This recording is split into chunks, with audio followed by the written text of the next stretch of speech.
All right, let's dive right into this explainer. We are going to completely reframe how you view your own work habits and hopefully relieve a whole lot of that totally unnecessary guilt you might be carrying around. We're looking at some absolutely fascinating insights today from the source material that basically challenge everything we've been taught about productivity and motivation.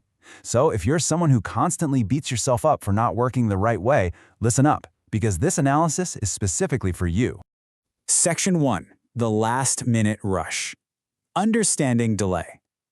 We're going to start right in the thick of a deeply relatable scenario to explore exactly what's going on when you put things off. I want you to think about your last major project. Have you ever, put off a task for days, weeks, or maybe even months, only to finish it in this sudden, intense burst of focus right at the absolute last minute? Well, if that sounds incredibly familiar, it's because it perfectly captures the specific behavioral pattern we're analyzing today. You sit there, staring at the blank page, avoiding the task, feeling just terrible about yourself, and then, bam, out of nowhere, a switch flips. You execute the entire thing in one massive, uninterrupted marathon session. Now, we are constantly told this is a bad habit, right? A character flaw. But as we'll see, there is actually something much more complex going on under the hood here. Section 2. The myth of laziness, reframing habits.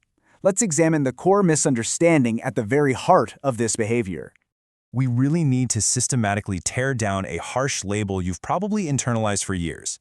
On one hand, we have the myth, this idea that you are just inherently lazy, that you lack drive or discipline or willpower. But the reality? The reality is far sharper. You are dealing with perfectionism. This right here is the major paradigm shift of our explainer today. You see, you aren't lacking the engine to do the work. You are actually wrestling with extremely high standards. Your standards are so incredibly high that the prospect of starting the work and potentially falling short is completely paralyzing. Laziness is an apathy toward the work. Perfectionism, that's a deep, agonizing care about the quality of the work. Section 3. Fear and identity threat. Hidden mechanics. To understand what's really going on behind that perfectionist paralysis, we've got to look at the deep, hidden psychological mechanics at play.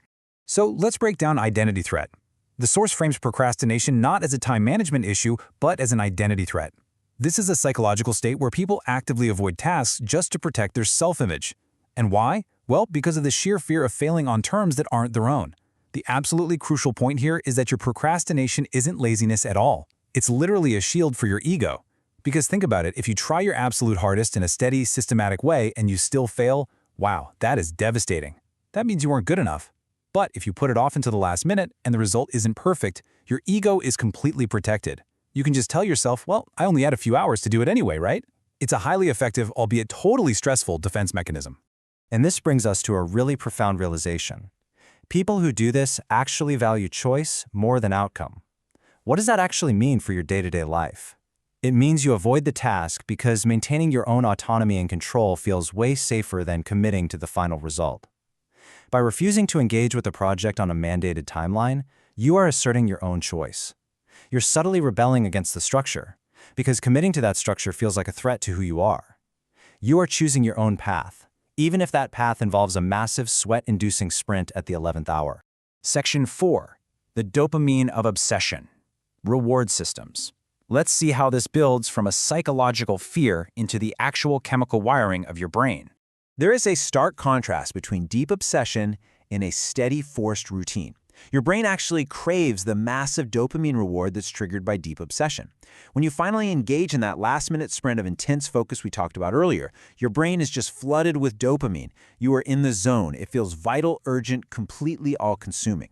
Now contrast that with a steady, forced routine. To a perfectionist dealing with identity threat, a forced, mundane routine doesn't trigger dopamine. It triggers pure anxiety. It feels entirely unrewarding. Your brain is actively rejecting the absolute boredom of chipping away at a task bit by bit, and it opts instead to just wait for the high-stakes thrill of an obsessive, deadline-driven sprint. When we synthesize all the details from the source, we get this clear checklist of 6 signs you're a perfectionist. This brilliantly illustrates the complete picture of how a perfectionist operates. Let's walk through them real quick. First, you're putting off projects for days. Second, you rely on last-minute bursts of intense focus. Third, you're avoiding tasks because of that identity threat we just defined. Fourth, you have a deep fear of failing on terms set by others. Fifth, you fundamentally value your own choice and autonomy over the final outcome. And finally, you display selective organization. Now, this is a fascinating quirk mentioned in the source.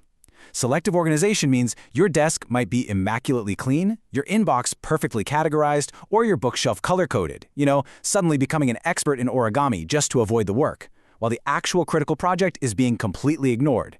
You channel that perfectionist energy into safe, highly controlled areas of your life while avoiding the task that actually threatens your identity.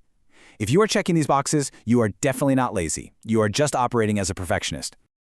So as we wrap up this explainer, I want to leave you with a final, pretty provocative thought. How might your work life change if you stopped calling yourself lazy and started managing your perfectionism? Think about all the energy you waste on guilt and shame.